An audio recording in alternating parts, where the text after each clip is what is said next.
He's a retired neurosurgeon. He's the former HUD Secretary. He's a guy who is a conservative American who loves the country, and he's a friend of mine. I'm glad to say that. It's Dr. Ben Carson. Doc, how are you? Good to see you again. I'm doing great, Joe. It's good to see you. It's always a pleasure. So we're watching so many things change. I wonder if, as a neurosurgeon, you had any education on the actual psychology of the mind. I mean, does that go along with that or not? Well, I was a psych major in college. I was going to be a psychiatrist when I entered medical school. No one could have convinced me otherwise. Well, the world's better off that you didn't go that route. I think they were a whole lot better off that you were actually operating on brains. But you do have some psychology or psychiatry background. Absolutely. No question. The reason I ask is because there's a sea change happening in this country, and it's almost as if a switch was flipped on November 5th, the evening of November 5th into November 6th, where people who were just buying hook, line, and sinker, every lie the left said, woke up on the 6th and said, holy crap, they lied to us that entire time. They weren't right at all. Everything they said was wrong.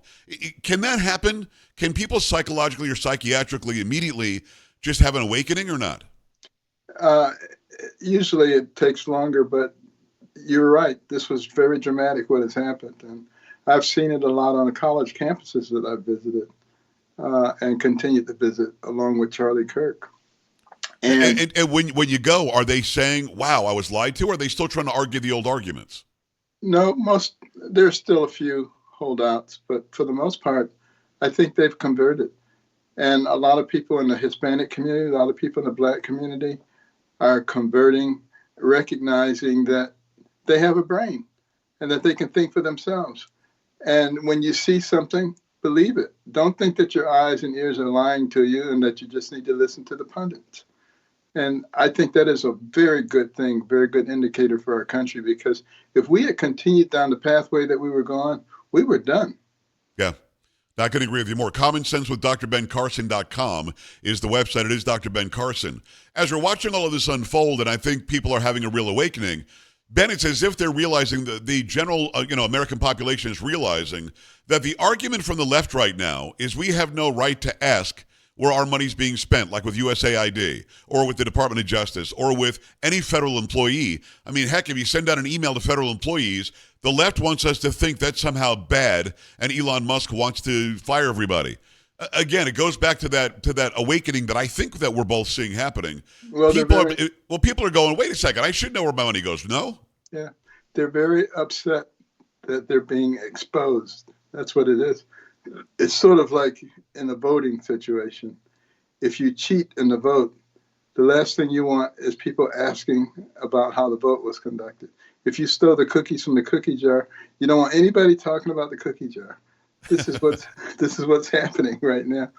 And I'm very proud, to be honest with you, of the American people for seeing through the greatest gaslighting campaign ever in the existence of mankind.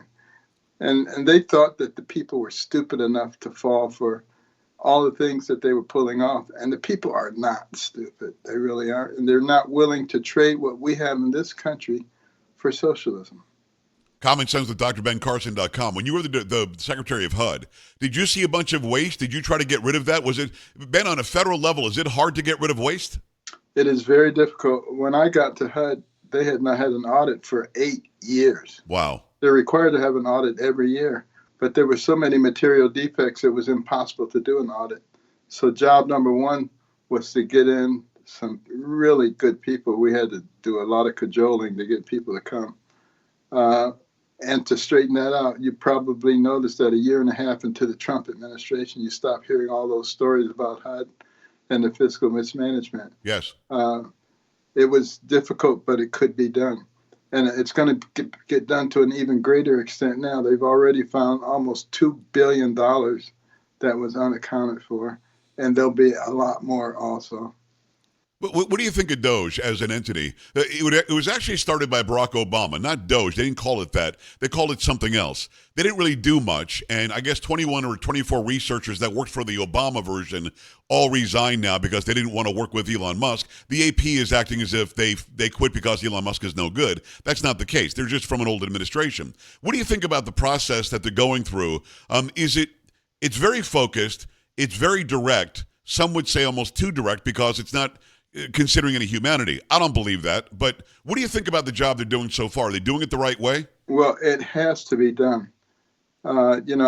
Surgery sometimes is necessary, and there's a little pain associated with it. But in the long run, it may save your life. And that's what we're looking at here in this country. People need to read about what happens to countries that go to bankrupt. There won't be anything. All the things that they're complaining about, that's exactly what will happen. You won't have any health care. You won't have any of the major services that you're used to. Food is going to just skyrocket because the government's going to be printing all this money that's not worth anything. Right. It will be a mess. And we have to stop it now. We have to be smart enough to stop the bleeding before we go into shock. It's a great comparison to surgery. Yeah, it is necessary. Yeah, it does suck and does hurt. But again, the end result should be a whole lot better. It's Dr. Ben Carson. He's written an article on Doge. His column is over at WashingtonExaminer.com, WashingtonExaminer.com.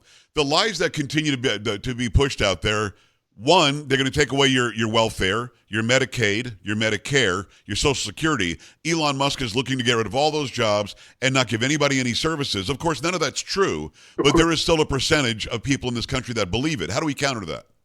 Well, fear-mongering has always been part of the equation for the left. Class warfare, all these things. This is what they do, scare people. Yes.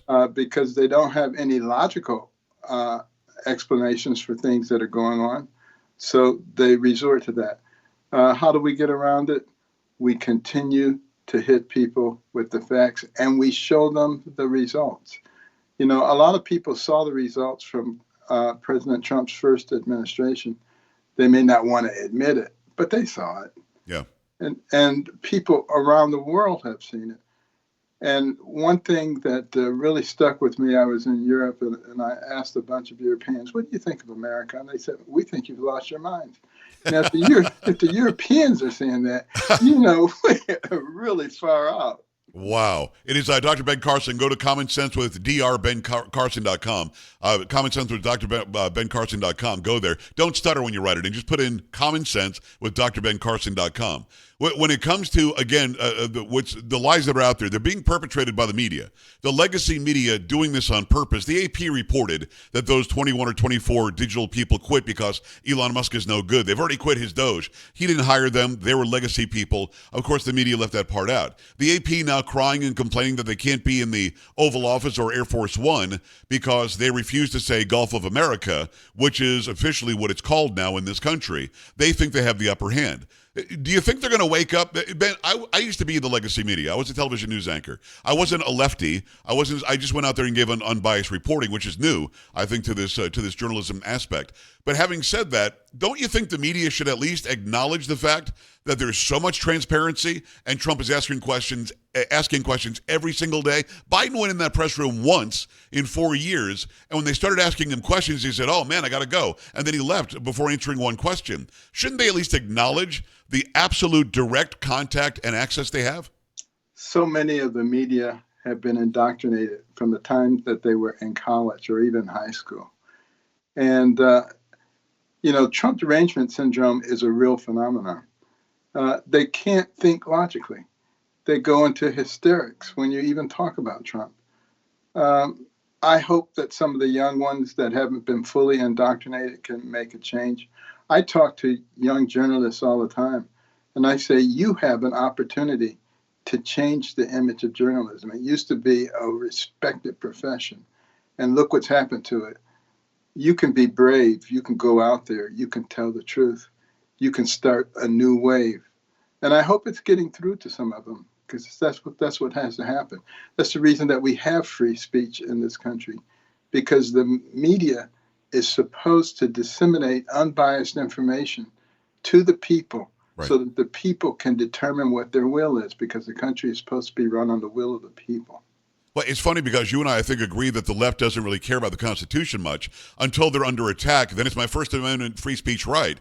The AP has the right to call it the Gulf of Garbage if it wants to, but it doesn't mean that you have the right to somehow utilize that privilege of being in the Oval Office or being on Air Force One or being at some event. They don't have the ultimate access because of freedom of the press or freedom of speech. If they went there and said, Mr. President, you're the president of the United States of Utah, you don't have the right to stay there. You're saying it wrong. Again, they're saying something that's incorrect. They're allowed to say it incorrectly. They just aren't. They don't have the privilege of being in front of him.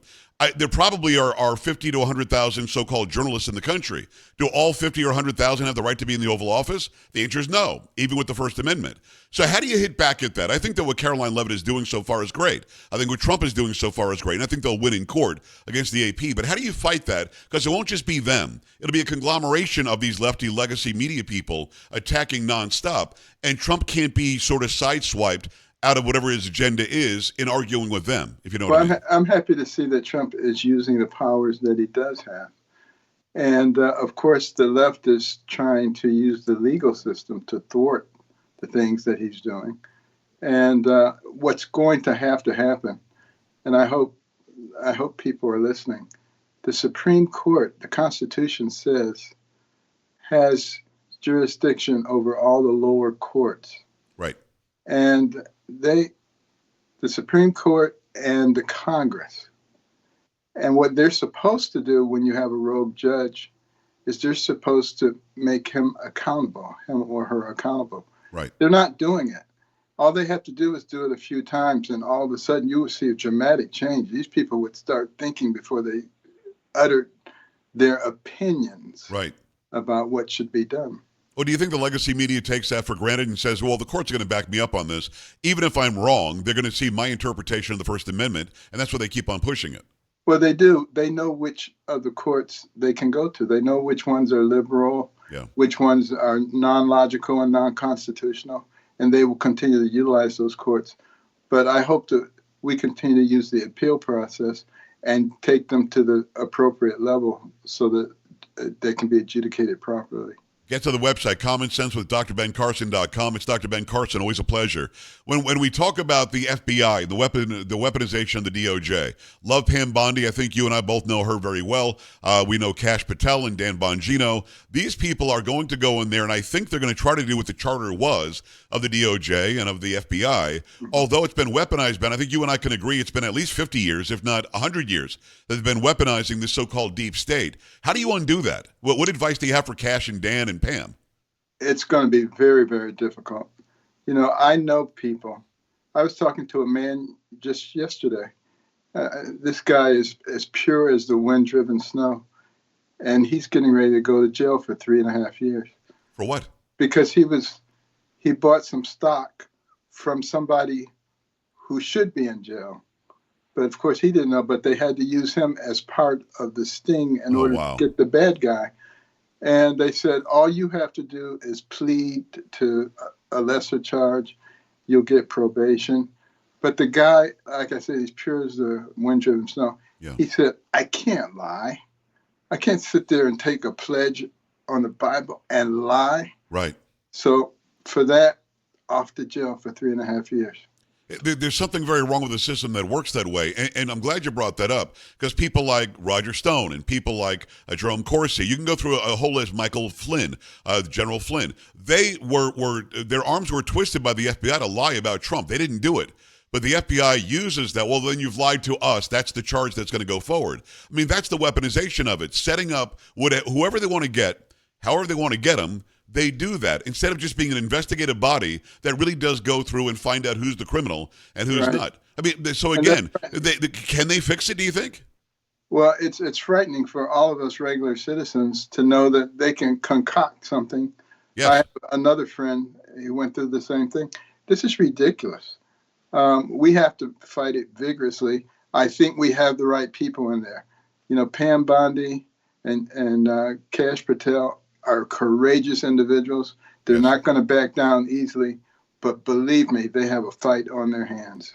It's Dr. Ben Carson, Common Sense with drbencarson.com. Go to the website. Incredible former neurosurgeon, academic, of course. He does these speaking tours. Go and find where Dr. Ben is. Whether you read his books or go to his website, make sure you go take everything in. Let me finish with the monetary thing that you brought up briefly earlier. A country that goes broke suffers greatly and then is controlled ultimately by a centralized government, which is what I think Obama and Biden and Harris and these people tried to do. Cloward and Piven, those who are watching and listening can look it up. If you bankrupt the country, then you make everybody have to deal with socialism. That means the government gives you your money, gives you your food, gives you your shelter, how you transport yourself, all your clothing, everything is controlled by some overlords that think they know better. We don't want to become that, but we're $36 trillion in debt. So with the Doge money that's being found and with the budget process happening now, and it'll be decided next month, can we start taking a dent out of that debt and start giving people, the belief that the dollar is going to be valued again and maybe the future doesn't look so bad? Absolutely. I mean, there are a lot of things that we can do. Think about the amount of money that is being wasted in the medical system. What I mean by that is we spend $13,100 per capita per year on healthcare. Think about that. Most concierge practices don't cost that much. Wow. So, there's a lot of waste and fraud. And if we start using things like health savings accounts and just modify them so that if you were sick and you were $500 short, your wife could give it to you out of hers, yes, or your niece or your nephew, and you could pass it on to your family when you're ready to die, instead of, as we have it now, 40% of the healthcare dollars being spent in your last 6 months. There are modifications that would save us enormous amounts of money and would provide better care for people, more accessible care. Well, and Doc, I mean, it's a matter of the government can't touch it either. You have to make that rule. The government can't touch this money. It's got to be, right, like you said, a personal account that you take with you. Exactly. And for some people, it would be the first time that they ever owned anything, and it would teach them a sense of responsibility. It is Dr. Ben Carson. Go to Common Sense with drbencarson.com. Last question, maybe 30 seconds or more. And you got to come on more often. It's been a while, Ben. Last question's got to be this. I know that you're advising people. You're very close with the administration, and I think that I can see his taking your advice. You're just seeing how he's acting. Is there going to be an official role for you? Do you want one?